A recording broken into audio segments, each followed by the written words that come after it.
எழுதிய ஓம் நமோ நாராயணா என்பது.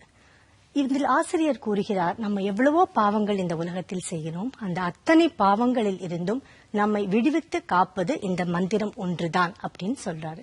அதேபோல் பக்தர்களை ஒருபொழுதும் கடவுள் கைவிட மாட்டார் என்பதனை அற்புதமாக பூந்தனம் என்பவது வாழ்க்கையில் நடந்த ஒரு உண்மையான சம்பவத்தை இந்த கதையில் நாம் காண இருக்க போறோம்.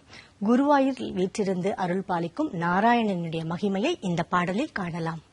ஓம் நமோ